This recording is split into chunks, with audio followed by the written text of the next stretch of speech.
4 seasons after One Giant Pixel became their manager, Reading FC are Premier League champions. Now they are going after European football's biggest prize. But can they win it? Let's find out.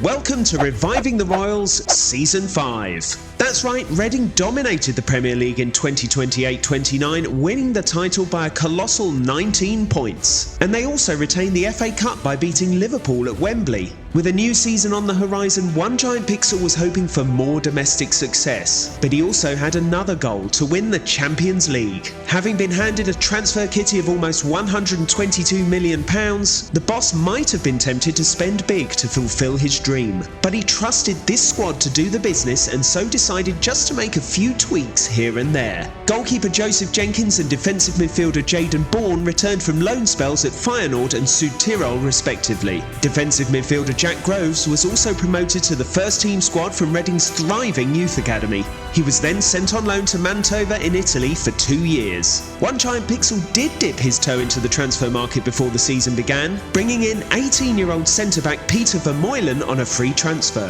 With so many talented defenders ahead of him in the squad, however, he was allowed to go on a 2-year loan to Manchester United of all places. And that was the end of the Royals' transfer activity for the summer, or so One Giant Pixel thought. But more on that later. Reading's first match of the new campaign saw them take on Manchester City at Wembley for the Community Shield. The Sky Blues had knocked them out of the Champions League and Carabao Cup in the previous season, so this was always going to be tricky. In a tight game, both sides created chances, but goalkeepers Piers Charles and Gianluigi Donnarumma repelled everything that was thrown at them. Then, with seconds remaining, substitutes Ben Elliott and Jay Robinson combined, and the latter scored what would prove to be the winner. Some people say that the Community Shield doesn't really matter.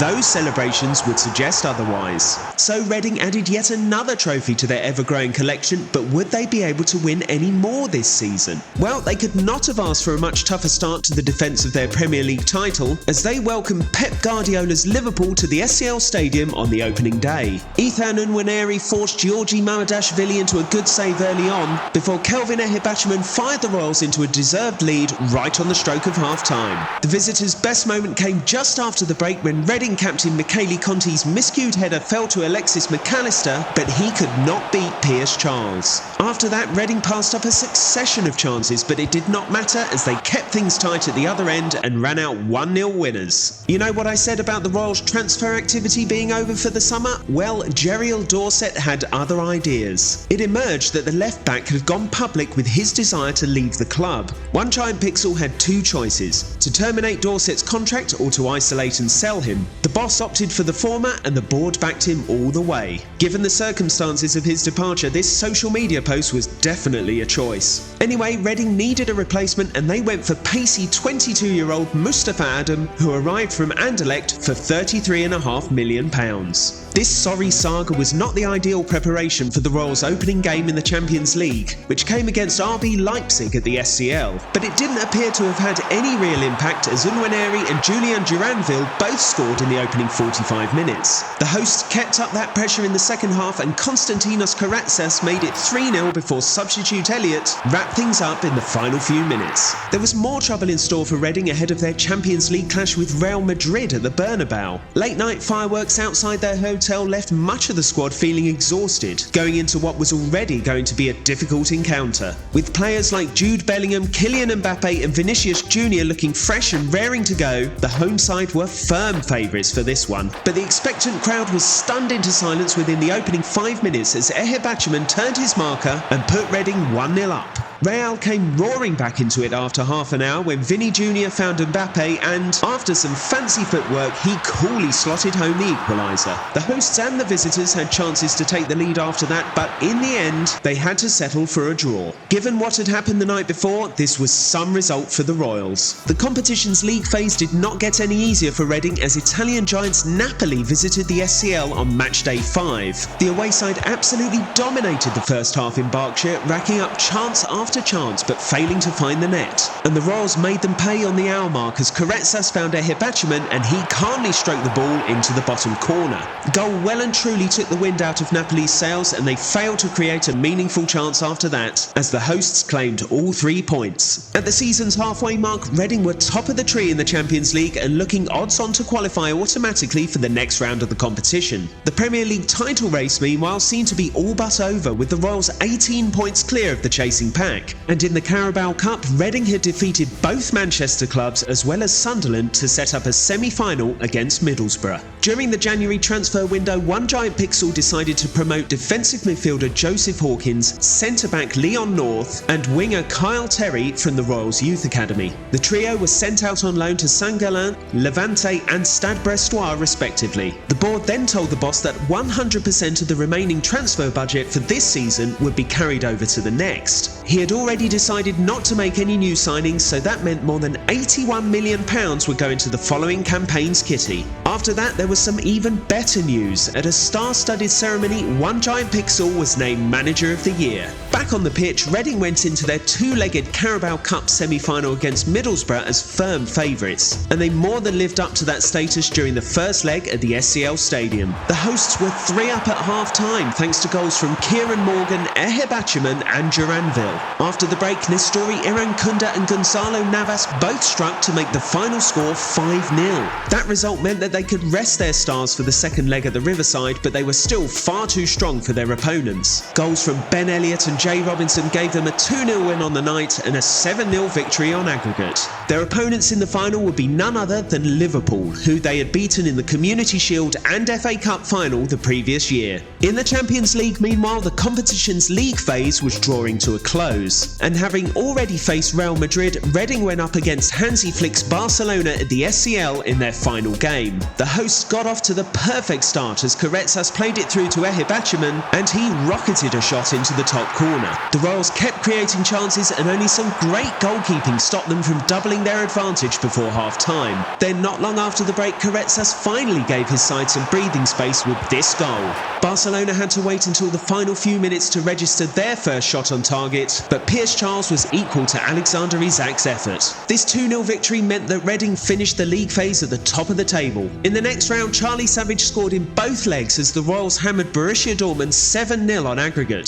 Ehibachiman then bagged a hat-trick at the Emirates as his side overcame Arsenal 6-3 on aggregate. All of a sudden, Reading were into the Champions League semi-finals for the first time in their history. Their opponents? Barcelona, who would surely be out for revenge after their earlier defeat at the SCL. The Royals did have yet another trophy to play for, of course, the FA Cup. They defeated Derby, Sheffield United, Arsenal and Sunderland on their way to a semi-final against West Ham United at Wembley. An own goal plus strikes from Ehibachiman, Elliott and Irankunda saw them reach the final for the third season in a row. Newcastle United lay in wait. With the business end of the season upon them, Reading was still in 4 competitions. They couldn't win them all. Could they? The first step on their path to glory was the Carabao Cup final against Liverpool at Wembley, and the Royals got off to a flyer as Caretsas was brought down by Odilon Kosunu and the referee had no hesitation in pointing to the spot. Up stepped Ehibachiman and he made no mistake from 12 yards to open the scoring. But Liverpool are made of stern stuff and they were level just before the half-hour mark. Ousmane Dembele got onto the end of Dominic Szoboszlai's dinked pass and thumped a shot into the roof of the net. Ehibachiman had a second goal ruled out with almost an hour played. I have no idea what he's moaning about, he was miles off there. Duranville then saw a shot saved before Malik Fofana almost won it for the Reds in the closing stages, only to be denied by Pierce Charles. And so the final went to extra time. Just 5 minutes in, Charlie Savage found Duranville and he twisted and turned before finally breaking the deadlock. Not long after that, Duranville turned provider, putting in a low cross that Irankunda swept home to send the Reading fans into hysterics. Just look at those celebrations. Liverpool could not respond and with minutes remaining, substitute Ben Elliott produced a delicious through ball and Irankunda finished things off. The final result may have looked like a comprehensive win, but make no mistake, Reading had been pushed all the way in this one. Still, the Royals fans and players would not have cared one bit, as Michele Conti lifted the cup before showing it off to all and sundry. With one trophy in the bag, Reading had the chance to secure another one almost immediately. In the Premier League, their scintillating form meant that they could retain their title with 8 games remaining. All they had to do was to beat lowly Bournemouth at the SCL Stadium. Those fans did not have to wait too long for something to celebrate, as Ben Elliott found Ehibachiman early on and he produced the coolest of finishes. The Royals were purring and could have added to their tally in the first half, but Ehibachiman and Iran Kunda both wasted good opportunities. Then with an hour played, a fantastic move featuring Duranville, Savage and Elliott ended with Ehibachiman slamming home his side's second. Bournemouth looked down and out at that point, but they did reduce the arrears when Eli Jr. Krupi produced this wonderful finish. Reading were not to be denied, however, and in the final 10 minutes, Koretsas' beautiful ball over the top allowed substitute Nwaneri to make the final score 3-1. The Royals had now won back-to-back Premier League titles, but they could not celebrate too hard. Up next was the Champions League semi-final against Barcelona, with the first leg in Spain. Both sides squandered good chances in the first half an hour or so before Koretsas found Nwaneri, and his confident finish put the visitors ahead. Pierce Charles did brilliantly to keep out this Fermin Lopez effort, and then 10 minutes from time, substitute Jay Robinson finished off a move involving Koretsas and Savage to seal a 2-0 win. Back at the SCL Stadium, the atmosphere was electric as these two heavyweights prepared for another titanic tussle. Last-ditch tackles at both ends of the pitch kept the game goalless in a frantic opening half hour. Ehibachiman then put Koretsas through, and the attacking midfielder made no mistake to seemingly end the tie as a contest. And although Lamine Yamal grabbed a consolation, it was far too little, far too late. The final whistle confirmed that Reading had reached their first ever Champions League final. Only Manchester City now lay between them and old Big Ears. Before that, there was the small matter of an FA Cup final against Newcastle United at Wembley. The Royals were favourites, having won this competition in each of the previous 2 seasons. But Newcastle came flying out of the blocks, and Morgan Gibbs-White's cross was volleyed home by Eduardo Guardado with 10 minutes played. The fans went wild up in the northeast, and Magpies goalkeeper Luis Malagon soon had them celebrating again with saves from Koretsas and Savage. But he could not do anything about this one, as Duranville found Ehibachiman, and the striker's toe poke dribbled over the line to make it 1-1. It looked for all the world as though Koretsas would complete Reading's comeback when he went through, but somehow he put this chance wide. To the Royal chagrin, Newcastle went right up the other end, and Nick Voltemada converted Guardado's low ball across to send the Toon Army into raptures. Then, with Reading pouring forward in an attempt to find another equaliser, the pair combined again in added time to seal a famous victory. As the Royals players watched their opponents go up to lift the cup, there was one question on everybody's lips. With the Champions League final against Manchester City just around the corner, would this result destroy Reading's confidence, or would it make them even more determined? They did not have to wait too long to find out. Schalke's Veltins Arena was the venue for European club football's showpiece occasion, and those watching in the stands and at home were treated to an absolute classic. Manchester City were by far the better team in the opening stages, creating chances almost at will. It was therefore no surprise when Sven Naipan put them ahead before Tom Bischoff doubled their advantage in added time at the end of the first half. The Royals looked dead and buried at that point, but Koretsas immediately found the net to reduce the deficit before the break.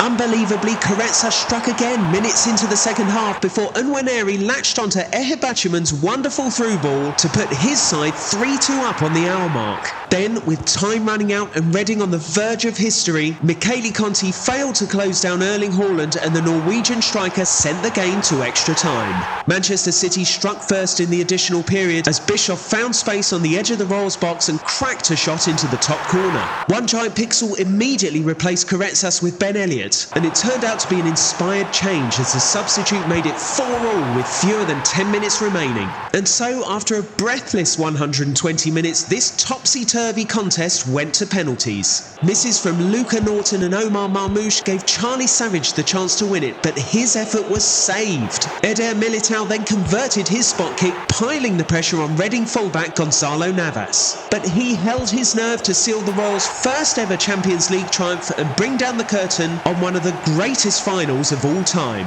What a moment this was for captain Michele Conti and his teammates. And don't forget the fans who had seen their club go from treading water in League One to becoming Kings of Europe in just 5 seasons. After all of that, this was the final Premier League table, with Reading having won by a gargantuan 27 points. Kelvin Ehebachaman was the Royals' standout performer with 54 goals and 12 assists in all competitions. He was the top scorer in the League, Champions League and FA Cup, and it came as no surprise that he was named the Premier League Player of the Season. At last, a long and fruitful campaign was over, and Reading organised yet another bus parade to show off the 3 trophies they had won. But could they possibly go one better and secure an unprecedented quadruple in the future? You'll have to tune in next time to find out. Thank you for watching, and if you enjoyed this video, please feel free to leave a like or even subscribe to the channel. Goodbye for now.